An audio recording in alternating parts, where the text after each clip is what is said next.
चलो जहाजपुर। इंद्र किसे कहते हैं? जो राज्य करता है, राजा है, जिसकी आज्ञा का पालन सब करें और वो किसी की आज्ञा का पालन ना करे, वो इंद्र कहलाता है। आत्मा को भी इंद्र कहा गया है।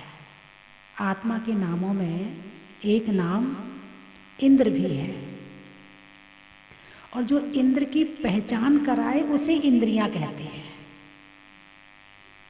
जो इंद्र की यानी आत्मा की पहचान कराए उसे इंद्रियां कहते हैं। ये कैसे समझ में आएगा कि आपके अंदर आत्मा है? इंद्रियों से। यदि इंद्रियां हैं तो पता चलेगा आपके अंदर आत्मा है, और इंद्रियां नहीं है तो पहचान किससे होगी? तो 5 इंद्रिय होती है। कितनी?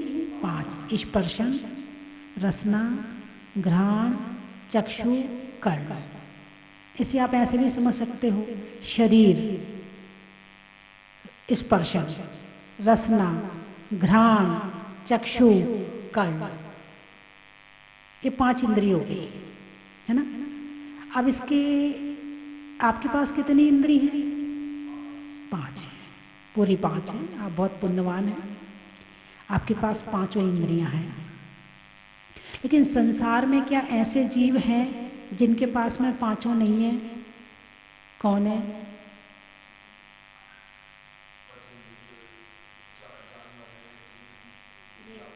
कीड़ा मकोड़ा है, त्रियंच जीव है ना, उनकी इंद्रियां कम होती हैं। तो इसमें अब जो 6ढाला में प्रकरण आ रहा है, अब वही आ रहा है। 5 इंद्रियां, स्पर्शन, रसना, घ्राण, चक्षु, कर्ण। स्पर्शन का काम है बाहर के सर्दी गर्मी, ठंडा गरम, कड़ा नरम आदि का अनुभव करना।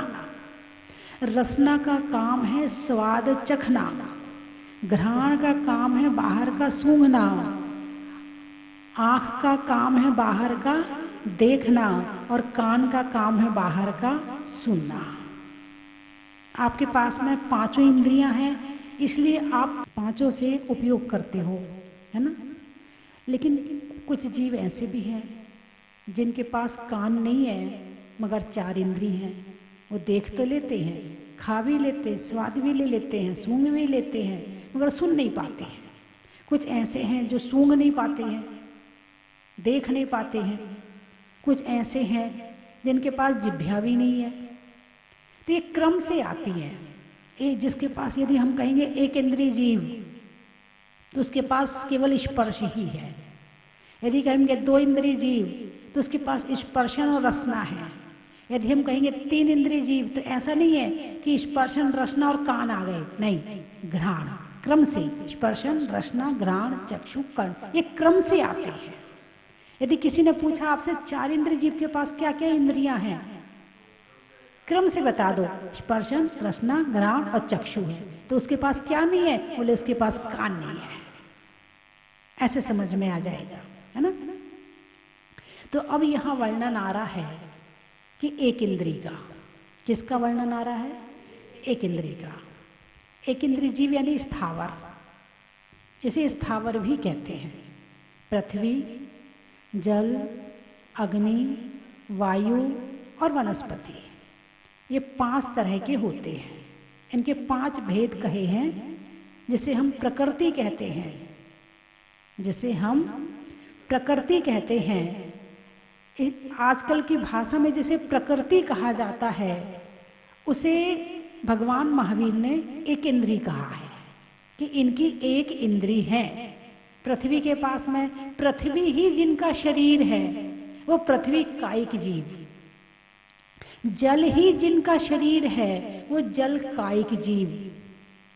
वनस्पति ही जिनका शरीर है वो वनस्पति कायिक जीव। अग्नि ही जिनका शरीर है वो अग्नि कायिक जीव, और वायु ही जिनका शरीर है वो वायु कायिक जीव।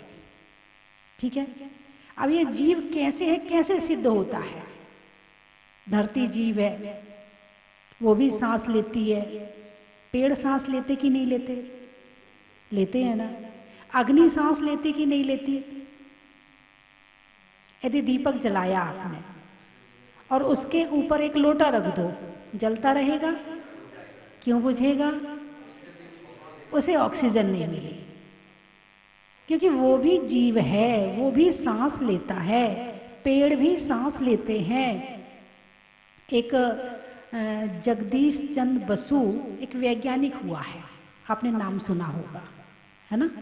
उसने क्या सिद्ध किया, वो किस कारण उस फेमस हुआ है? उसने ये सिद्ध किया है कि पेड़ के अंदर आत्मा है। ये अजैन है, जैन नहीं है, लेकिन इसके दिमाग में ये बात कहाँ से पैदा हुई कि मैं इसकी खोज करूं? इसके दिमाग में बात यहाँ से पैदा हुई कि जब वो 11th क्लास में पढ़ता था तो उसका एक जैन मित्र था और उनके यहाँ आना जाना था। कलकत्ता का था ये, हाँ। तो उनके यहाँ जैन के यहाँ आना जाना था। तो एक दिन जब वो गया तो उस दिन चतुर्दशी थी, तो मित्र ने कहा भोजन करो। तो थाली सामने आई, बोले सब्जी नहीं बनाई क्या?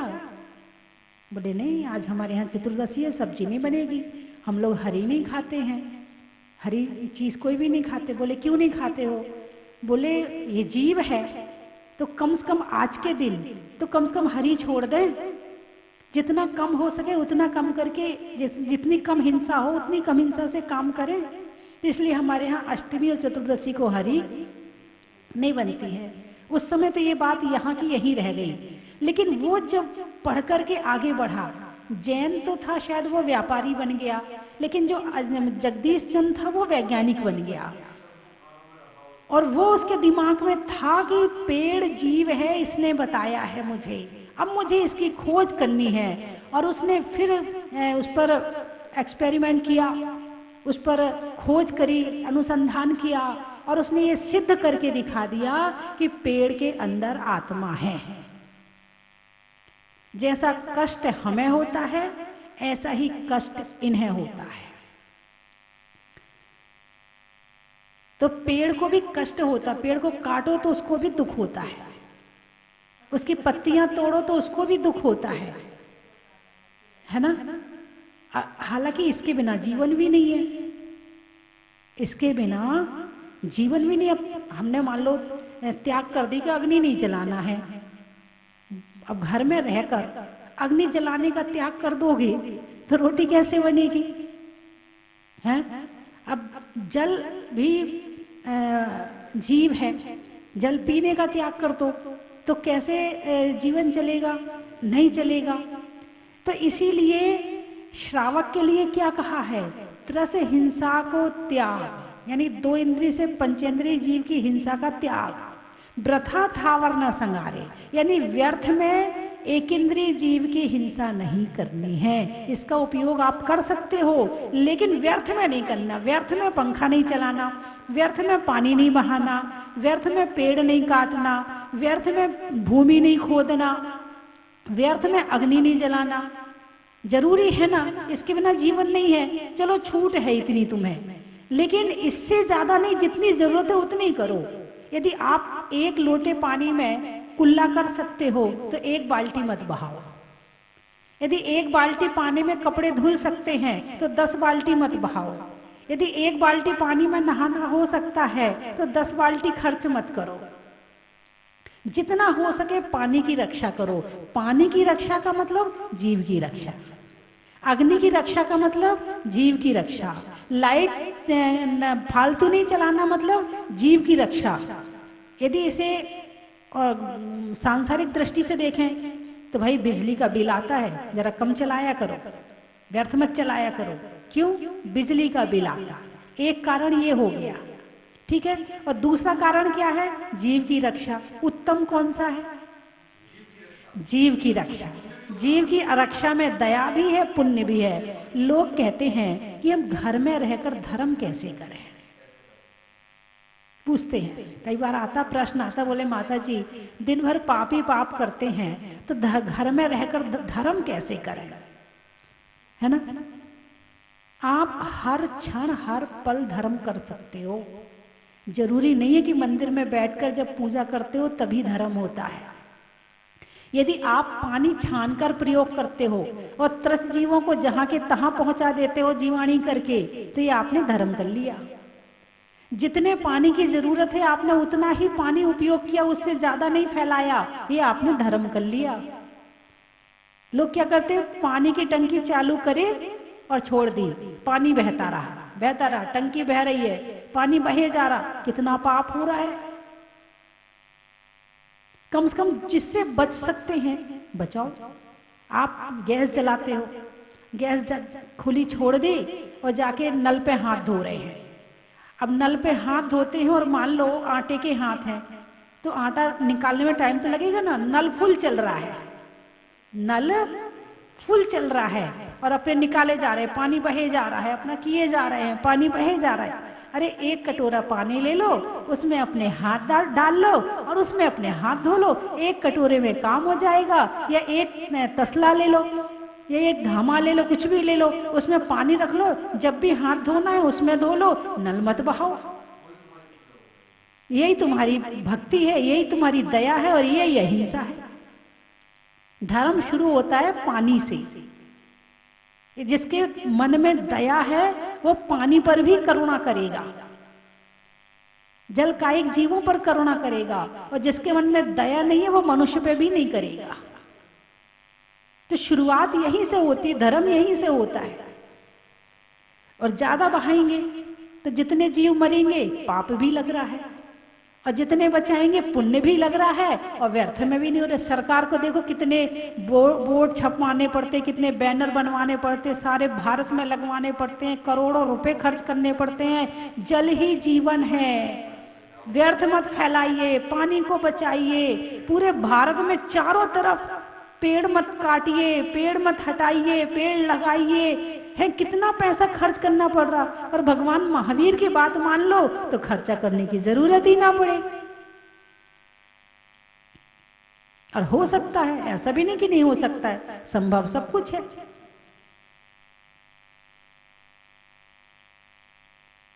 तो पाप कहां से होता है? प्रमाद से होता है। कहां से होता है?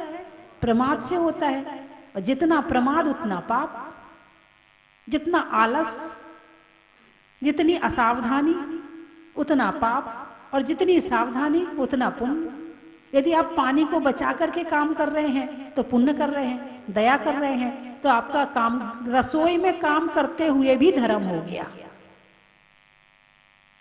धर्म करना बहुत सरल है, बहुत सरल है। घर में रहकर भी बड़े अच्छे तरह से धर्म किया जा सकता है, बस भाव होने चाहिए।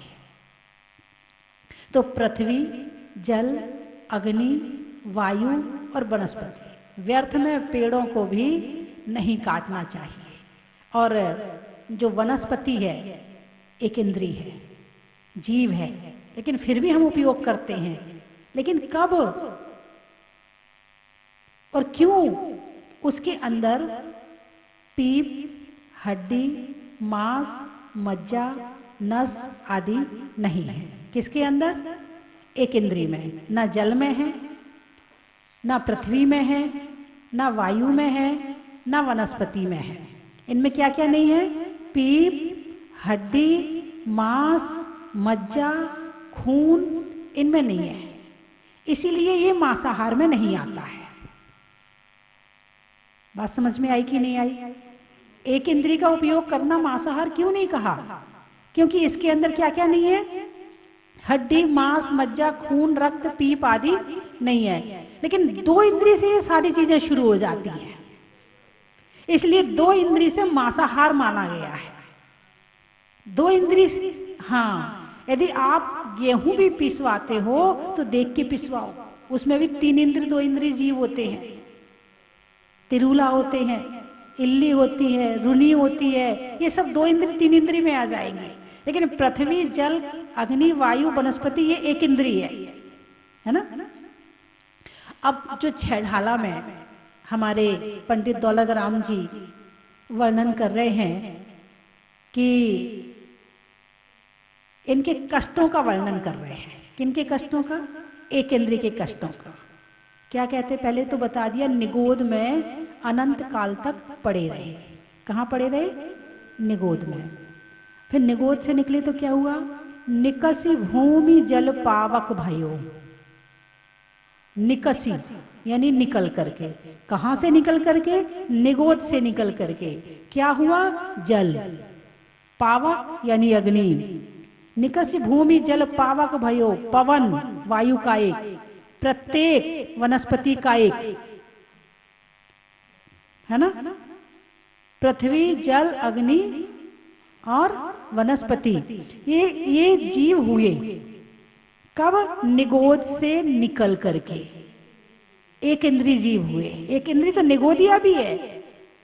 एक इंद्री तो निगोदिया भी बिना इंद्री के नहीं है। जब तक जीव संसारी है तब तक तो इंद्री है ही,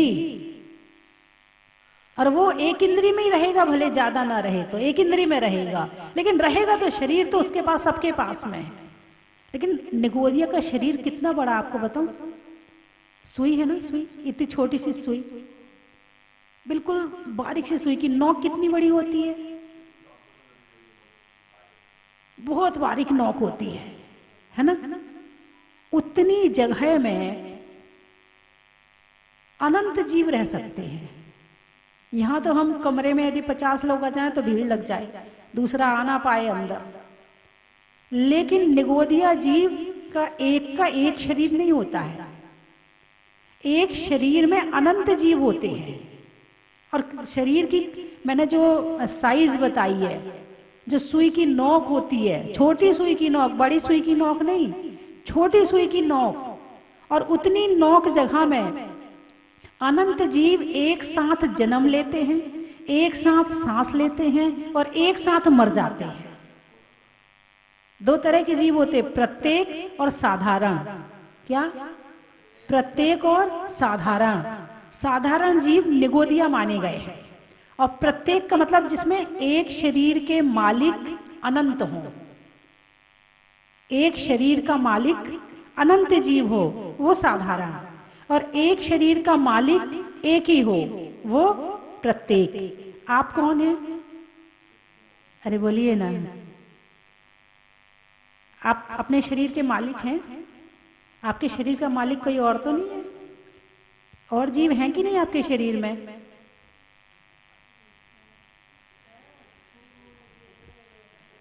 हैं?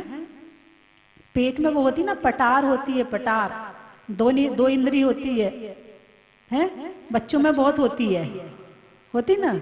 जब कभी पीप पड़ जाए, पस हो जाए, तो पस का क्या मतलब होता है? वैज्ञानिक कहते हैं बैक्टीरिया, डॉक्टर कहता बैक्टीरिया हो गए, इन्फेक्शन हो गया। इन्फेक्शन क्या है? जीव आ गए वहां पर। उसमें भी 2 इंद्रिय है कि 3 इंद्रिय है ये भी नहीं पता है, कि पंचेंद्रिय है। लेकिन मालिक तो हम ही है। भले आ जाए कितने जीव इस शरीर में, लेकिन मालिक तो हम ही है। इस शरीर को हम जैसा चलाना चाहें हम वैसा चलाते हैं, हम मालिक हैं। लेकिन प्रत्येक नहीं में नहीं आएंगे, क्योंकि प्रत्येक और साधारण ये वनस्पति का भेद है, ये अपना भेद नहीं है। अपन तो पंचेंद्रिय, महान पुण्यवान, बहुत दुनिया के सबसे अच्छे वाले प्राणियों में गिनती आती है हमारी। तो हमारी गिनती छोटे मोटों में नहीं आती है। निकसी भूमि जल पावक भयो, पवन प्रत्येक वनस्पति थयो। कहां कहां रहे? किसकी कहानी चल रही है? स्थावर की नहीं चल रही, अपनी चल रही है। निगोद से निकलने के बाद अनंत काल तक हम एक इंद्रिय शरीर में पड़े रहे। ये हमारी कहानी है। हम वनस्पति भी बने हैं, हम पेड़ भी बने हैं, हम जल भी बने हैं, हम वायु भी बने हैं, हम वनस्पति भी बने हैं, हम अग्नि भी बने हैं, हम सब कुछ बने हैं। और एक तरह की अग्नि नहीं बने हैं, कई तरह की अग्नि बने हैं। मैंने कल बताया था अग्नि के विषय में। कि कितने रंग होते हैं अग्नि के? कल आपने सुना था, टीवी में सुन के आए हो? अच्छा, कल यहीं पर थे क्या? बहुत बढ़िया। तो 5 तरह की रंग होते हैं अग्नि के। अब अग्नि का जो प्रभाव है, जैसे स्वभाव है, स्वभाव, अग्नि का स्वभाव क्या है? जलाना। अग्नि का स्वभाव है जलाना। अब क्या चीज जलाना है वो बात अलग है। अब पेट में भी अग्नि है, पेट में अग्नि है कि नहीं है? 5 दाहकत्व, प्रकाशत्व, ये 3 गुण अग्नि के हैं। 5 पचाता है, दाहकत्व जलाता है, हैं? और प्रकाशत्व प्रकाश देता है। हुए कि नहीं हुए? पेट में अग्नि है कि नहीं? आपके शरीर में अग्नि है कि नहीं? अरे बोलिए ना। वो क्या करती है? क्या जलाती है? पाचन शक्ति जलाती है। 5 है। 5 आएगा इसमें, जलाने वाला नहीं आएगा, दाहकत्व नहीं आएगा, है ना? पेट में जठराग्नि है। इसे क्या कहते हैं? जठराग्नि है। यदि किसी की जठराग्नि मंद पड़ जाए तो भोजन पचना बंद हो जाता है ना? जैसे आप गैस पर भोजन पकाते हो और भोजन पकाने के बाद आप खाते हो, खाने के बाद वो भोजन पेट में जाता है और पेट में जाकर जैसे आपने गैस में पकाया है ना, ऐसा यहाँ भी पकता है। हमारे पास मिक्सी भी है, हमारे पास चक्की भी है, हमारे पास अग्नि भी है। अरे बोलिए, है या नहीं है? तुम्हारी मिक्सी और चक्की कहाँ है? पेट में नहीं, तुम्हारे दांत पीस पीस कर खाते हो।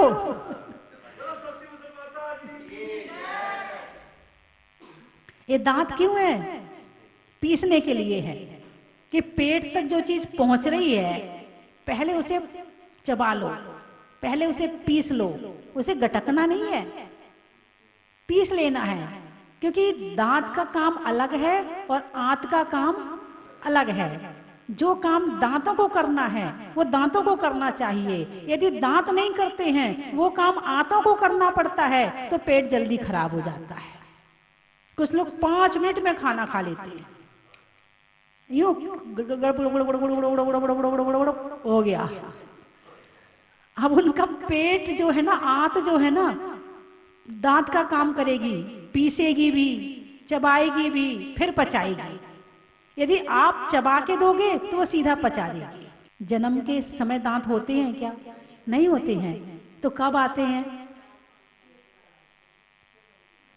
निकलने शुरू होते हैं, निकलने शुरू होते हैं 6 महीने के बाद में, और 2 साल तक 3 साल तक निकलते रहते हैं। ठीक है, 3 साल तक बत्तीसी आ जाती है। फिर उसके बाद में बच्चा फिर 5 साल 6 साल 7 साल का होता है तो वो दांत टूटने लगते हैं और उसकी जगह में फिर नए आ जाते। व्यवस्था देखो आप, पेट क्या पचा सकता है, ये इसकी व्यवस्था है। मुंह में दांत नहीं है, मतलब चबाने वाली चीज आप खा नहीं सकते, क्योंकि पेट में पचाने की ताकत नहीं है। उन्हें पता था यदि इसे दांत पैदा होते ही मिल गए तो ये मानेगा नहीं, ये खाएगा जरूर, ये जरूर खाएगा। ये इसकी जिह्वा की लोलुपता इसे छोड़ने वाली नहीं है। तो प्रकृति ने ऐसी व्यवस्था कर दी, दांत है ही नहीं है। जब तक पेट मजबूत ना हो जाए, पेट की आंतें मजबूत ना हो जाएं, तब तक दांत ही नहीं आते हैं। और अभी भी ज्यादा नहीं चबा सकते हैं, अभी भी कच्चे दांत हैं। पहले कच्चे दांत आते हैं, फिर तुम 60 साल 70 साल जिन दांतों को चला सको, फिर वो पक्के वाले दांत आते हैं। और उसके बाद 60-70 के बाद फिर दांत क्यों?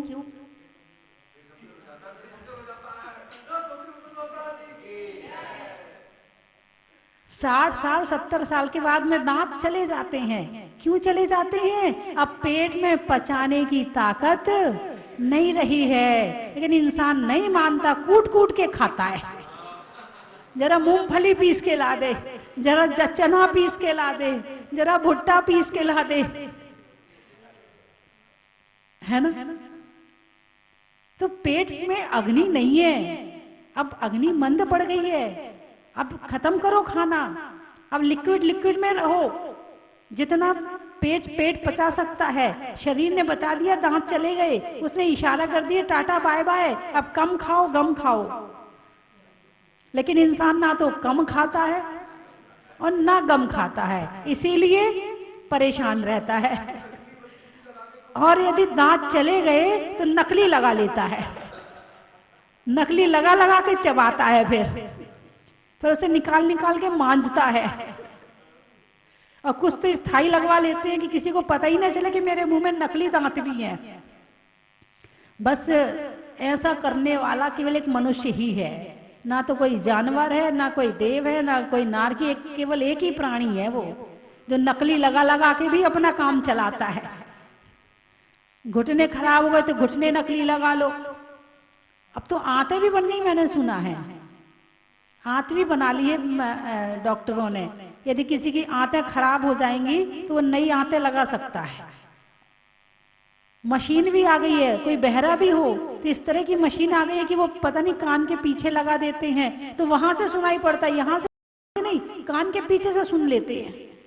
मशीन है, मशीन को मशीन चाहिए, मशीन को मशीन चाहिए, शरीर मशीन ही तो है, आत्मा को नहीं वो बना सकते। ऐसा शरीर बना के खड़ा भी कर देना तो वैज्ञानिक उसमें आत्मा डाल नहीं सकते हैं। सारी की सारी खोज, सारी की सारा प्रयास, सारा का सारा पुरुषार्थ केवल पुद्गल के ऊपर हो रहा है, आत्मा के ऊपर नहीं कर सकते वे। तो अग्नि, अग्नि जठराग्नि, उदराग्नि है, बड़वाग्नि, दावाग्नि। बड़वाग्नि किसे कहते हैं? जो जंगल में आग लग जाए, नहीं, दावानल, दावानल जंगल की आग को कहते हैं। और जो आग समुद्र में लगती है, आपको पता है समुद्र में आग लगती है, जंगल में आग कैसे लगती है? पेड़ से पेड़ घिसते हैं और आग लग जाती है, ऐसे ही लगती है ना, वहां कोई जलाने नहीं जाता है, अपने आप घिस घिस के लग जाती है। कोई भी चीज घिसने से अग्नि उत्पन्न होती है। जब ठंड आती है तो आप लोग क्या करते हो? क्या उत्पन्न हुई? अब वो लौ वाली आग नहीं है, लेकिन है ये भी आग, इसकी मात्रा कम है लेकिन है ये भी आग। और जब इस शरीर में आत्मा ना रहे तो ये शरीर ठंडा पड़ जाता, फिर गर्म होने वाला नहीं है, फिर तो इसे अग्नि ही जलाती है, अग्नि ही इसे गर्म करती, बाहर की अग्नि। तो फिर ऐसे ऐसे करते हैं, है ना। और फिर जब गर्मी आती है, एक छोटी कहानी है, बचपन में स्कूल में पढ़ी थी, बालिस्तिये वाली, कि एक लकड़हारा था, जंगल में लकड़ी काटने गया, तो वहां बैठा, ठंड बहुत थी तो हाथ घिस रहा था, तो छोटे छोटे आदमी उस जंगल में थे, तो वो जब वो गया आदमी उसके पास, बोले भाई तू क्या कर रहा है? तो बोले ठंड लग रही है, मैं हाथ फूंक मार मार के गरम कर रहा हूँ। अच्छा। फिर उसके बाद भोजन का समय हुआ, आलू उबाले उसने, आलू बहुत गर्म थे, तो अब वो फूंक मार मार के ठंडा कर रहा था। तो फिर वो गया, बोले भाई अब क्या कर रहा है? बोले ठंडा कर रहा हूँ। बोले उसी से गरम उसी से ठंडा, ये क्या माजरा है? लेकिन आप देखो कि जो ये जेट पंप का पानी है, जब गर्मी आती है तो वही ठंडा लगता है, और जब सर्दी आती है वही गर्म लगता है नहीं? वो जैसा गर्मी में था वैसे ही सर्दी में है। बाहर का वातावरण ठंडा है तो तुम्हें गर्म लग रहा है, और बाहर का वातावरण गर्म है तो तुम्हें ठंडा, और ठंडी में गर्म लग रहा है। पक्षियों में बया का, नारी में हया का, और करने पर जीवों में दया का, इंसान की सुरक्षा का, स्कूल में कक्षा का, और जीवों की रक्षा का, अनाज में चना का, गर्मी में पन्ना का, आने वालों में मुरैना का। आगरा से सतियों में अरंगसरा का, भोजन में बरा का, और आने वालों में आगरा का। अच्छा, देखने में नेत्र का, किसान के लिए खेत का, और आने वालों में सराग क्षेत्र का, स्वर्ग में परी का, बैठने में दरी का, और आने वालों में शिवपुरी का। अच्छा, खेत में खाद का, नहीं होने में विवाद का, और आने वालों में गाजियाबाद का।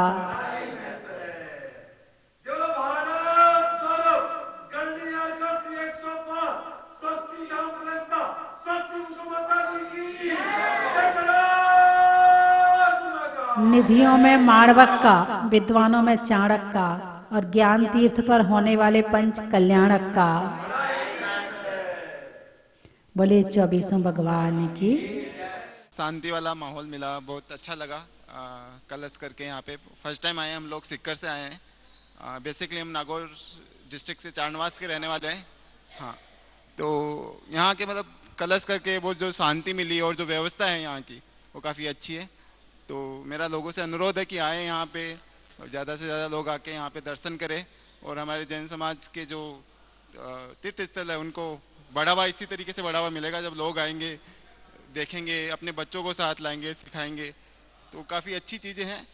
आइए, कलश कीजिए, और काफ़ी अच्छा लगा। हाँ, ज़्यादा से ज़्यादा लोग आके धर्म लाभ लीजिए। दर्शन के लिए बहुत मन प्रसन्न हो जाता है। हम अब दूसरी बार आए हैं और बार बार आने का मन करता है। मन प्रसन्न होने से एक अलग प्रतिमा का दर्शन, एक अलग चमत्कार यहाँ होता है। बड़ी खुशी है। आप सभी साधर्मियों को विनंती है, बार बार यहाँ दर्शन करने आए। निर्माण कार्य चल रहा था और उस समय मेरे मन में ये भाव थे कि मैं फिर से आऊँगा, लेकिन ऐसा कोई संयोग बना नहीं और मैं आ नहीं पाया। और आज ऐसा मौका मिला, और कल मैं जब इधर आया था तभी मैंने ऐसे भाव बनाए थे कि मैं शांति धारा करूँगा, और आज ये ऐसा अवसर मिला और ऐसा मन करता है कि बार बार यहाँ आने की वो है। बहुत ही भव्य मंदिर बना हुआ है, बहुत ही भव्यता है। ऐसा इससे ज़्यादा भव्य और कुछ हो नहीं सकता था। स्वस्ति धाम मुझे जाना है, मन में है ये धारणा, विश्व तीर्थंकर की मूरत हो। चन की थाल को सजाओ रे आज, रत्नों की थाल को भर लाओ रे आज। आओ आओ करे रे गुणगान आरती भगवन की। आओ आओ करे गुणगान आरती भगवन की। आओ आओ करे रे गुणगान आरती भगवन की।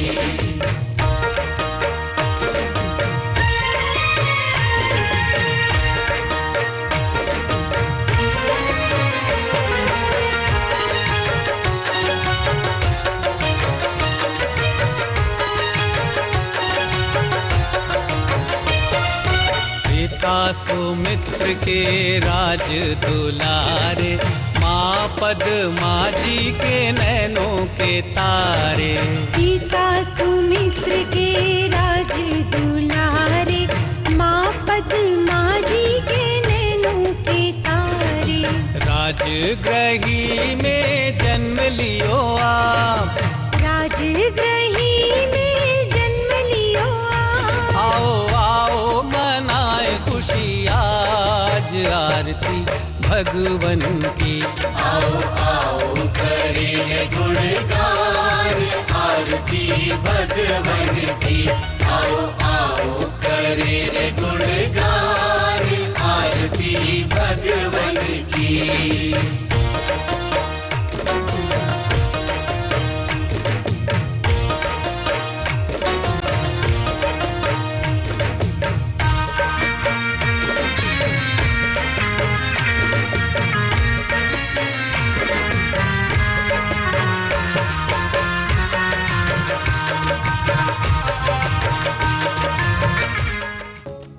परम विदुषी लेखिका गणिनी आरिका रत्न श्री 105 स्वस्ति भूषण माता जी, जिन्होंने मात्र 20 वर्ष में 100 से भी अधिक किताबें लिखकर जैन समाज को अनूठा योगदान दिया है।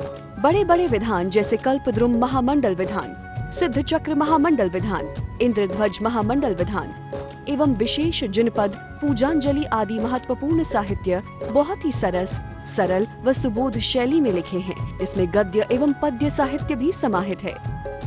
इन महान साहित्यों को पढ़कर आप भी अपने ज्ञान का विकास कर सकते हैं। साहित्य प्राप्त करने हेतु आज ही संपर्क करें। संपर्क सूत्र 7906062500 9868345768।